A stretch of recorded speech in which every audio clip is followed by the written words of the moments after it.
Part 4, The counteroffensive begins. A galaxy on fire. The destruction of Velrath sent ripples across the galaxy. The Corran Dominion, once seen as an unstoppable force, was now reeling from the blow. Supply lines were disrupted, fleets were stranded, and the Dominion's grip on its empire began to loosen. But humanity knew this was only the beginning. The Corran would regroup, and when they did, they would come back with a vengeance. Admiral Kale stood in the war room on Earth, his eyes fixed on the holographic map of the galaxy. The map was dotted with red markers, each representing a Corran stronghold. But now, a new set of markers, blue and pulsing, showed humanity's growing influence. "We've struck a blow," Kale said to his officers, his voice steady but filled with determination. "But this war isn't over. We need to keep pushing. We need to hit them where it hurts the most." Operation Starfall. The next phase of humanity's strategy was codenamed Operation Starfall. The plan was simple: target key Corran military installations and cripple their ability to wage war. The Varrock, now fully integrated with human technology, would lead the charge.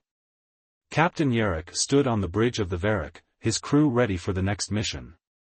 The ship's systems hummed with power, a testament to the ingenuity of Tech Officer Lyra and her team. "Our target is the Corran shipyard at Krellenar," Yarrick announced, pulling up a holographic image of the massive orbital facility. "It's one of the Dominion's primary ship production hubs. Take it out, and we slow their ability to rebuild their fleet." The crew nodded, their faces set with determination. They knew the risks, but they also knew the stakes. This was more than just a mission, it was a statement. The assault on Krellenar.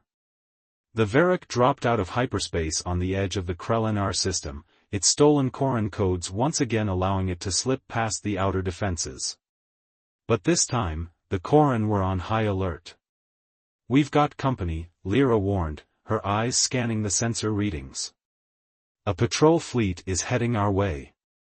They've identified us as a potential threat." Yarrick clenched his fists. "We don't have time for this. Prepare for evasive maneuvers. We need to get to that shipyard before they can stop us." The Varrock darted through the system, its engines roaring as it dodged incoming fire from the Corran patrol ships. The crew worked frantically, their movements precise and coordinated. "Shields at 60%, one of the officers shouted. "Return fire," Yarrick ordered. "Take out those patrol ships." The Varrock's plasma cannons lit up the void, their bolts tearing through the Corran ships with devastating precision. But the patrol fleet was relentless, their numbers overwhelming. "We're not going to make it," Lyra shouted, her voice filled with panic. Yarrick's mind raced. They were so close, but the Corran were closing in fast. Then, an idea struck him. "Prepare the hyperdrive," Yarrick ordered. "We're going to make a jump, right into the shipyard." The crew stared at him in disbelief. "That's suicide," one of them exclaimed. "It's our only shot," Yarrick replied, his voice calm but firm. "Do it." A desperate gamble. The Varrock charged its hyperdrive, the ship trembling as the energy built up. The Corran patrol ships, realizing what was happening, redoubled their efforts to stop them. "Hyperdrive ready," Lyra shouted. "Now," Yarrick ordered. The Varrock leapt into hyperspace, its trajectory set for the heart of the Krellenar shipyard. For a moment, there was silence. Then, with a deafening roar, the ship re-emerged in real space, right in the middle of the shipyard. The impact was catastrophic. The Varrock tore through the shipyard's defenses, its hull scraping against the massive structure. Explosions rocked the facility as the ship's weapon systems went haywire, firing indiscriminately into the surrounding area. "Eject the core," Yarrick shouted. Lyra slammed her hand on the console, ejecting the ship's plasma core. The core detonated in a blinding flash of light, its shockwave ripping through the shipyard and reducing it to molten debris. The aftermath. The Varrock, battered and broken, limped away from the wreckage of the Krellinar shipyard. The crew, shaken but alive, watched as the once mighty facility burned in the void. "We did it," Lyra whispered, her voice filled with awe. Yarrick nodded, a grim smile on his face. "We did. But this isn't over. The Corran will come for us. We need to be ready." Part 3, The Hijacking of the Varrock. A daring plan. The stolen Corran warship, the Varrock, had become a symbol of humanity's defiance. Captain Yarrick stood on the bridge, his eyes scanning the star-filled void ahead. The ship's systems hummed with power, a stark contrast to the chaos of the battle they had just left behind on Grom 4. Tech Officer Lyra worked tirelessly at her console, her fingers flying over the controls as she integrated human modifications into the alien technology. "We've got the engines running at 90% efficiency," Lyra reported, her voice tinged with exhaustion but also pride. "And the weapon systems are fully operational. This ship is ours now." Yarrick nodded, his mind racing. The Varrock was more than just a stolen warship, it was a weapon, a tool to strike back at the Corran Dominion. But to use it effectively, they needed a plan. A bold, audacious plan that would send a message to the entire galaxy. "We hit them where it hurts," Yarrick said, turning to his crew. "Their supply lines. Without fuel, ammunition, and resources, their war machine grinds to a halt. We take out their key supply worlds, and we cripple their ability to fight." The target, Velrath. The first target was Velrath, a heavily fortified Corran supply world. Velrath was a hub for the Dominion's war effort, home to massive fuel depots, weapons factories, and shipyards. Taking it out would be a blow the Corran Dominion couldn't ignore. "Velrath's defenses are formidable," Lyra warned, pulling up a holographic map of the planet. "Orbital defenses, a garrisoned fleet, and ground forces ready to repel any invasion. A direct assault would be suicide." Yarrick smirked. "Good thing we're not planning a direct assault." The plan was simple but insane. Using the Varrock's stolen Corran identification codes, they would slip into the Velrath system undetected. Once inside, they would plant a series of high-yield explosives on the planet's key infrastructure. Then, before the Corran forces could react, they would detonate the charges and make a quick escape. Infiltrating Velrath. The Varrock dropped out of hyperspace on the edge of the Velrath system, its Corran codes allowing it to pass through the outer patrols without incident. Yarrick and a small strike team prepared to board a shuttle, their mission clear: get in, plant the explosives, and get out. "Remember," Yarrick said, addressing the team before they departed. "We're not here to fight. We're here to send a message. Stick to the plan, and we'll all make it out alive." The shuttle descended toward Velrath's surface, its cloaking systems hiding it from the planet's sensors. The team landed in a remote area, far from the Corran garrisons, and began their mission. A race against time. The strike team moved quickly and quietly, planting explosives at key locations, fuel depots, power grids, and communication hubs. The Corran forces, confident in their planet's defenses, were caught completely off guard. "Explosive set," one of the team members reported, his voice tense but steady. "We're ready to blow this place sky high." But as they prepared to leave, disaster struck. A Corran patrol, conducting a routine sweep, stumbled upon the team. The sound of plasma fire filled the air as the humans took cover, returning fire with their own weapons. "We've got company," Yarrick shouted, ducking behind a crate as a plasma bolt sizzled past his head. "Fall back to the shuttle." The team fought their way back to the shuttle, their movements frantic but coordinated. Just as they reached the ship, a Corran war machine appeared, its massive plasma cannon charging up. "Go, go, go!" Yarrick yelled, shoving his team into the shuttle. The shuttle lifted off just as the war machine fired, the plasma bolt narrowly missing its hull. Yarrick watched from the window as the Corran forces scrambled below, their confusion evident. The detonation. Back aboard the Varric, Yarrick gave the order. Detonate the charges. The explosives on Velrath's surface erupted in a series of massive explosions, the shock waves rippling across the planet. Fuel depots turned into fireballs, power grids collapsed, and communication hubs were reduced to rubble. The Corran forces, caught in the chaos, were powerless to stop it. Mission accomplished, Yarrick said, a grim smile on his face. The aftermath. The destruction of Velrath sent shockwaves through the Corran Dominion. The loss of such a key supply world crippled their war effort, forcing them to divert resources and attention away from the front lines. Admiral Kale, watching the reports from Earth, couldn't help but feel a sense of pride. They thought we were weak, he said to his officers. But we've shown them what humanity is capable of. A new threat. But the victory came at a cost. The Corran Dominion, now fully aware of the threat humanity posed, began to adapt. New strategies were devised, new weapons deployed. The war was far from over, and the stakes were higher than ever. As the Varric slipped back into hyperspace, Yarrick knew that their next mission would be even more dangerous. The Corran Dominion would not take this defeat lightly.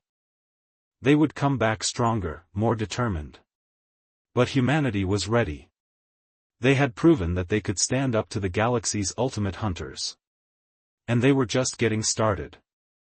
Part 2, The Fall of Grom 4. The siege intensifies. The colony world of Grom 4 had become a battleground, its once thriving cities reduced to smoldering ruins. The Corran Dominion had thrown everything they had at the planet, expecting a swift and decisive victory. But humanity refused to yield. Major Dax, his face streaked with soot and blood, moved through the shattered streets of New Moscow, rallying his resistance fighters. "Hold the line!" Dax shouted, his voice cutting through the chaos of gunfire and explosions. "We make them pay for every inch." The Corran forces, clad in their sleek, black armor, advanced with mechanical precision. Their plasma rifles cut through human defenses with terrifying efficiency, but the resistance fighters fought back with a ferocity that stunned the invaders.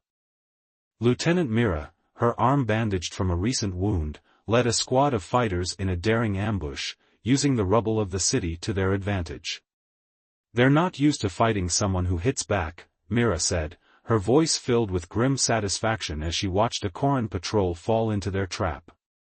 A desperate stand. Despite their bravery, the human forces were outnumbered and outgunned.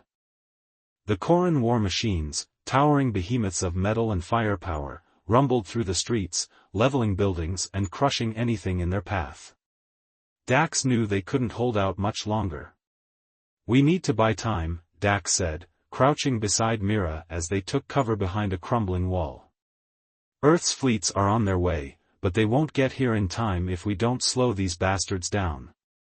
Mira nodded, her eyes hard with determination. "Then we make them bleed for every second." The resistance fighters redoubled their efforts, using every trick in the book to stall the Corran advance. They planted explosives in the path of the war machines, set up sniper nests in the ruins, and launched hit-and-run attacks that kept the enemy off balance. But the cost was high. With every passing hour, more fighters fell, their bodies joining the growing piles of rubble and ash. The arrival of the Varric. Just as it seemed all hope was lost, a transmission crackled over Dax's comms. It was Captain Yarrick, his voice filled with a mix of exhaustion and triumph. "Major Dax, this is Captain Yarrick aboard the stolen Corran warship Varric. We're coming in hot. Hold your positions, help is on the way." Dax looked up at the sky, his heart pounding as the massive silhouette of the Varric appeared on the horizon. The stolen warship, now under human control, descended like a vengeful angel, its plasma cannons blazing. The Corran forces, caught off guard by the sudden appearance of one of their own ships, scrambled to respond. "About damn time," Dax muttered, a fierce grin spreading across his face. The tide turns. The Varric's arrival changed everything. Captain Yarrick and his crew unleashed hell on the Corran forces, their stolen weapons tearing through the enemy ranks. The Resistance fighters, emboldened by the sudden turn of events, launched a counterattack, pushing the Corran forces back. "This is for New Moscow," Mira shouted, leading her squad in a charge that broke through the Corran lines. The Corran commanders, realizing they were losing control of the situation, ordered a retreat. But humanity wasn't about to let them escape so easily. The Varric pursued the fleeing ships, its weapon systems locked on target. "Fire at will," Yarrick ordered, his voice cold and steady. The Varric's plasma cannons lit up the sky, reducing the Corran ships to molten debris. On the ground, Dax and his fighters mopped up the remaining enemy forces, their spirits lifted by the taste of victory. A symbol of hope. The battle for Grom 4 was far from over, but humanity had scored a crucial victory. The Corran Dominion, once seen as invincible, had been dealt a devastating blow. News of the battle spread across the galaxy, inspiring other oppressed species to rise up against their Corran overlords. Admiral Kale, watching the reports from Earth, allowed himself a rare moment of pride. "They thought we would break," he said to his officers. "But we showed them what humanity is made of." The cost of victory. As the dust settled on Grom 4, the human forces took stock of their losses. The streets were littered with the bodies of both humans and Corrans, a grim reminder of the price of victory. Dax stood amidst the ruins, his heart heavy with the weight of command.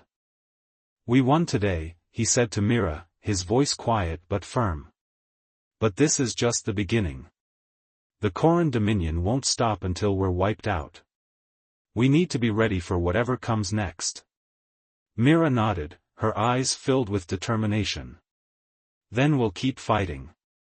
For Grom 4. For Earth. For everyone who can't fight for themselves." The war continues. The fall of Grom 4 was a turning point in the war, but it was only the beginning. Humanity had proven that they could stand up to the Corran Dominion, but the cost had been high. As the Resistance fighters regrouped and prepared for the next battle, one thing was clear: the galaxy would never be the same. The Corran Dominion had declared war on humanity, but they had awakened something far more dangerous. They had awakened a species that refused to kneel, a species that fought with everything they had. And humanity was just getting started. Part 1: The Declaration of War. The Galaxy's Ultimatum. The transmission echoed across every human colony, outpost, and ship. The Corran Dominion, an empire spanning thousands of star systems, had declared war on humanity. Admiral Kale, leader of Earth's defense fleet, stood in the war room, his face grim as the message played. The Corran Admiral, a towering figure with cold, calculating eyes, spoke with chilling arrogance. "You are an infestation," the Corran Admiral declared. "A mistake of evolution. Your kind will be erased from existence. The Dominion will make it as if you never existed." The words sent shockwaves through the galaxy. The Corran Dominion had wiped out countless civilizations before. Their war fleets were unstoppable, their technology unmatched. They expected humanity to beg for mercy, to fall to their knees. Instead, they got a response. Humanity's defiance. A single video was sent back to the Corran High Command. It showed a human soldier, battle-worn and bloodied, standing in the ruins of New Moscow on the colony world of Grom 4. His armor was scorched, his face streaked with dirt and blood. But he smiled. "Congratulations," the soldier said, his voice calm and steady. "You just declared war on the galaxy's deadliest species." The transmission ended abruptly, leaving the Corran High Command in stunned silence. The war had begun, and humanity was ready to fight. The first battle. On Grom 4, the first true battle of the war was already underway. The Corran forces had expected an easy victory. Instead, they found themselves caught in a bloodbath. Major Dax, a seasoned field commander, led the human resistance fighters. Using guerrilla tactics, jury-rigged explosives, and sheer determination, they held the line against the Corran invaders. Status report. Dax barked into his comms, crouching behind a half-destroyed barricade. Still holding, sir, came the reply from Lieutenant Mira, her voice strained but steady. But we're running low on ammo. Those bastards just keep coming. Dax grimaced. They all knew the reality of the situation. Grom 4 was doomed. The Corran had sent a full invasion force, and no help was coming. Earth's fleets were still mobilizing. Their orders were simple: make the Corran bleed. A symbol of resistance. As the battle raged on, news of humanity's defiance spread across the galaxy. Other civilizations, long cowed by the Corran dominion, watched in disbelief. For the first time, someone was fighting back. And then, something unexpected happened. A small human strike team, led by Captain Yarrick, infiltrated a Corran warship. Against all odds, they slaughtered the crew and hijacked the vessel. No species had ever done that before. The Corran High Council was in an uproar. Their arrogance was shaken, their confidence shattered. The turning point. Captain Yarrick stood on the bridge of the stolen warship, his hands still shaking from the adrenaline. His team, a mix of Marines, engineers, and hackers, had pulled off the impossible. "We actually did it," whispered Tech Officer Lyra, her eyes wide with disbelief. "Damn right we did," Yarrick replied, a fierce grin spreading across his face. "Now let's make sure it was worth it." The Corran Dominion had underestimated humanity. They thought their ships were too complex, their systems too alien. But humans had spent centuries reverse engineering everything they got their hands on. The moment they had control of the ship, Lyra and her team ripped into its systems, turning the Corran's own technology against them. The war escalates. As the stolen warship, now under human control, turned its weapons on the Corran fleet, the tide of the war began to shift. The Corran forces, once seen as unstoppable, were now on the defensive. Humanity wasn't just surviving, they were fighting back. Admiral Kale watched the reports come in, a rare smile crossing his face. "They thought we would break," he said to his officers. But they were wrong. This war is no longer about survival. It's about victory. The galaxy watched in awe as humanity, the underdogs, began to turn the tide. The Corran Dominion had declared war on the wrong species. And humanity was just getting started.